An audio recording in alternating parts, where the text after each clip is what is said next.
Hello, everyone. My name is Jonathan Wintringham, Executive Director of ISA, and it's my pleasure to welcome you to the award ceremony for the 2023 ISA Young Artist Competition, the Grand Finals. This project began back in 2020 with the commissioning of 2 new works for saxophone, and we're beyond thrilled to share the results with you this evening and for you to join us in celebrating these outstanding young musicians. Special thanks are due to composers Gilad Hochman and Soon-Young Park for providing the music that united these young saxophonists from 16 different countries and connected thousands of musicians from around the world. We hope you enjoy the ceremony, and congratulations to all of the entrants for demonstrating such wonderful artistry. Hi, everyone. My name is Ann Kunkel, and I'm a program manager here at ISA. We'd like to take a moment to thank our generous sponsors and donors for making this journey possible. The ISA community is deeply grateful to Ginkgo Audio, Music Medic, Jewel Musical Products, Brain Music, Van Doren, Meridian Winds, Key Leaves, and Lagan Music. We'd also like to thank our world-class jury of esteemed performers, educators, and industry professionals. Thank you all for supporting our entrants and the saxophone community at large. And now, please enjoy a pre-performance discussion with composer John Mackey and Chien-Kwan Lin and the Eastman Saxophone Project. Hi, I'm John Mackey. Welcome to ISA. So, would you mind telling us a little bit more about Venomous devices and the inspiration behind the piece? So the inspiration, the initial gem of the idea came from the fact that ESP has done Asphalt Cocktail, which is a band piece of mine that was arranged for ESP, 10 years ago? It was quite a while ago now. And it was amazing, and still, I love there are, I think, 2 performance videos online that are just spectacular. And I never got to work with the group in person, obviously. But when I got the commission to write a new piece for Centennial of Eastman, for ESP, I couldn't not think of how great the Asphalt Cocktail recording was in performance. And so there's definitely a similarity of attitude between the pieces. So, and there's even, I think, a little bit of material in the first movement that sounds a lot like Asphalt Cocktail. And so that's we'll say on purpose. we'll say I meant to do that. And it's not, the piece is not programmatic or anything. It was just 2 movements because one movement had been way too short, and so I thought, well, I'll do another movement like that, and so it's just, I'll do a faster thing now. So it's fast and then faster. And I think the only way I can think to introduce the piece to an audience is to say, if you hear the title, Venomous Devices, and you're like, I don't think I'm going to like that. You're right. You're not going to like that. Yeah, I was wondering where the title even came from. My wife titles all of my pieces, and she has for 20 years now. One exception is Asphalt Cocktail. That's not her title, but basically everything else that I've done ever in the past 20 years, she came up with the title. And sometimes she titles it first, and sometimes it's basically done, and then I play it for her, and she comes up with the title. So with this one, it was done, and I played it for her, and that was what she came up with. And I think she came up with a couple other options too. And it's interesting, I don't remember what they were, but this title I think is so good that I actually wasn't sure if the piece deserved that title. So I was like, I don't know, maybe we should save that one. But it felt like it fit. And it does fit saxophone, yes. Yeah, I'm like, is the saxophone the venomous device? Yeah, if you tell me. So talking a little bit about the instrumentation, obviously the sax ensemble part of this set, but when you were exploring percussion, how'd you go about that? Were you wrestling with including trash can? Right, so Asphalt Cocktail includes trash can, famously or infamously, which has led to injuries. There have been trash can injuries. And so, initially I thought, is it a drum set? But I hate drum set. Usually when I write percussion ensemble-ish parts in, wind ensemble pieces or whatever, I kind of conceive it as a huge drum set, but I don't like the sound of a drum set. That makes it turn cheesy to me somehow. The exact same things played on a drum set with that's just dumb. It'd be too obvious. Exactly. Yeah, it'd be on the nose. And so I like it. I can be very specific about the notation and exactly what I want to happen. Drum set also, there's a little more leeway and just traditionally can change and adapt, and I don't generally want things changed. So that allowed me to control it more tightly also. How and why did you commission John Mackey to write this piece for ESP? I would like to know too. I figure someone else canceled at the last minute. Well, actually, you know what? We've actually never ever commissioned anyone to write specifically for young ensembles. People want to write for us, and we usually try to oblige. But we a very special set of alumni from the University of Rochester who have been lifetime ESP fans. Decided that for the centennial of the school celebration, they wanted to commission something, let ESP have a new piece. For band kids growing up playing band, who better than John Mackey? Every kid would love, if they see John Mackey's name, they want to check it out. So that's how I felt, first of all. I'm like, yeah, John Mackey, that was the first name, that was actually the first name that came to mind. So that wasn't a cancellation.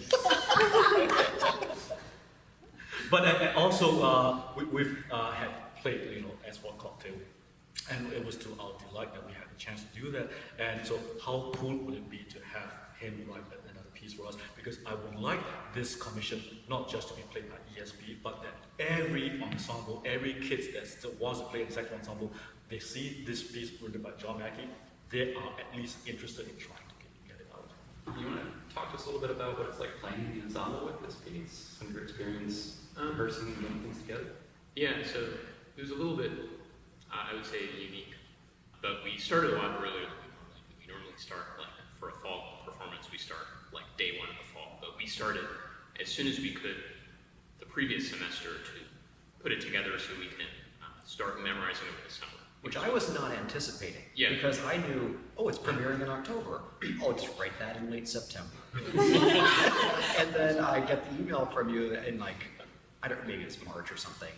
We'd love to have the parts before we end for in April or May. And I thought, I was also surprised that you got it that early. Yeah, no, we got it early because we had to make a practice track. Because normally when we memorize music, we make a practice track for us to help us memorize. So we had to make that on the last day of school, and then the next assignment was, all right, first day of school next semester, it has to be completely memorized. And so what is the track? It's just a recording of us playing. For everybody? For everyone, yeah. So we all, in rehearsal, we do a run through, record it, and then that's what we use as the basis for memorizing things. So normally we don't do things on such a tight timeline, and so we showed up day one, and we ran the whole thing without music. So it was a super accelerated process, but it was also kind of exciting because this has really been our main focus for the past couple of months. So normally we have a big concert program, we have to kind of put all our eggs in different baskets, but we were able to really dedicate our time to this piece and make a really refined interpretation of this piece. So it was special in that way. We were able to give it that extra attention. Yeah. It's an interesting thing when you are premiering a piece, because you know you're going to premiere a piece, but you probably have not heard a note of it, but you've already committed to premiering it. And so that usually you hope turns out well, but you don't. I don't know when. Anytime I start a new piece, I'm going to try to make a good piece. But I have one piece that one of my composer friends said, it's good that I have that piece because then we can think about it when we think about the greater works that are separate. Not every piece goes on the greater works list. So, well, it's easy for me because I saw my first commission and I chose the right guy. Guaranteed good product. Yeah. So ideally, if I have a premiere, I should be there. In fact, I even put in the contract that I need to be there. If a piece is recorded, if it hasn't been seriously rehearsed without me there, then it can't be recorded without me. Because while we're alive, it's essential that we be involved as much as we are willing to be. And that, it's interesting for me when I have the first time I hear a piece. So for the players who are going to play a piece for the first time in front of the composer may have heard a recording of a rehearsal or something, but hearing it in this space is a different thing, hearing it live.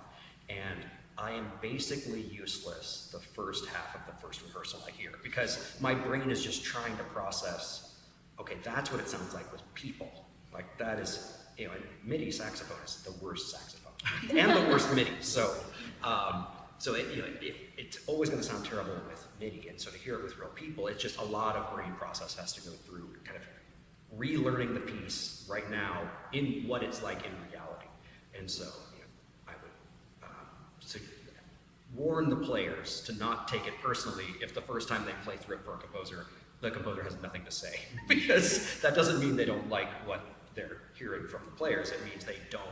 There's even a moment of like, does that piece work? Like that's when you decide if it works.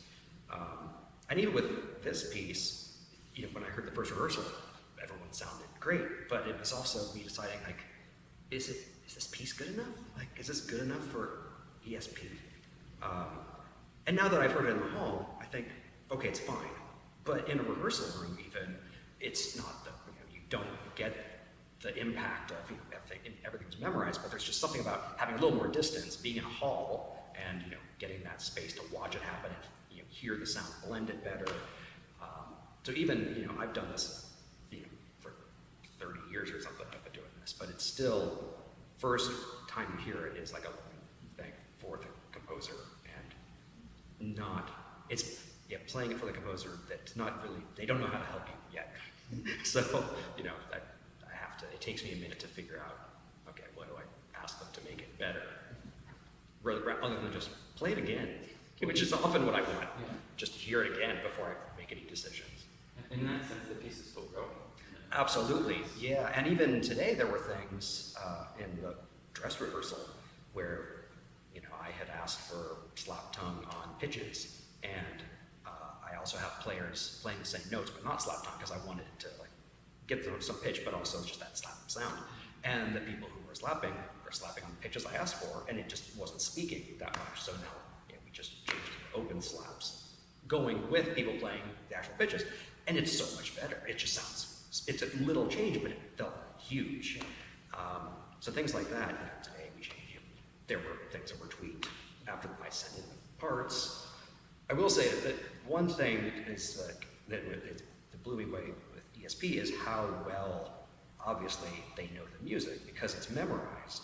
So I would get questions about the tiniest articulation difference between, like, when Alto 1 plays it here, there's a staccato on the second 16th, but when Alto 3 plays over here, there's no staccato. Oh my God.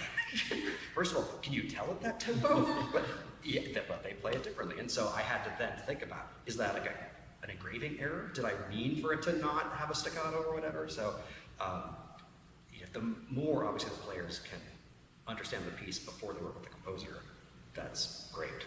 And that's one of the special things ESP does, is just the relationship you create with the music that you're studying through the memorization process and also the rehearsal process. To follow up on that, we were talking about the composer and the performer.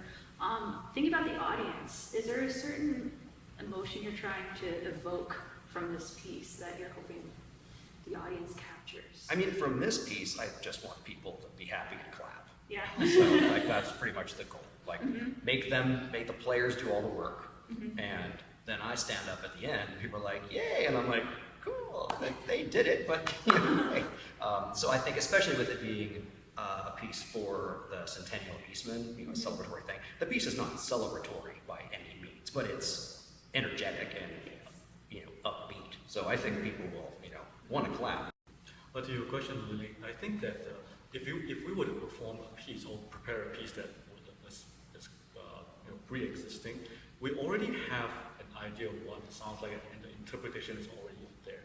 With a brand new piece, I think what we can only do is to just treat whatever the composer wrote as gospel and just do it all exactly the way it is, and then let like zero interpretation. That's what he wrote. Let's see what it sounds like first, and then over time it will just grow on us, and we start to realize, here I think he's probably trying to simulate this or that, And that's a great thing to be able to do. You know, about the other question about, like, you know, how players can get ready for a composer. I mean, like, I think a big thing that the composer brings to the process is that extra 20%. The things that are maybe stylistic, that is hard to notate. Like, maybe it's pretty clear, but, you know, like with this piece, everything is played exactly how it is on the page. But there were still a few places where I might have like a glissando, but I just want it nastier. Like, and so I was like, go be nastier, be even louder, stuff like that. Well, he doesn't want to write the word nasty. Not every measure of every part. This is basically, what a piece is. Yeah, I think that your composer can clarify things, and also the piece will grow once the composer is there, right? Because there is just, maybe the composer hears it throw people and gets like, oh, you know what I should have done. I think there's also this attitude of giving the performers permission to open up a little bit more with the music. Yes. Yeah. Welcome to ISA! Welcome everyone to the 2023 ISA Young Artist Competition. We are the Eastman Saxophone project, and for today's event, we are going to present to you Venomous Devices by the great composer John Mackey. Hope you enjoy it.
Thank you.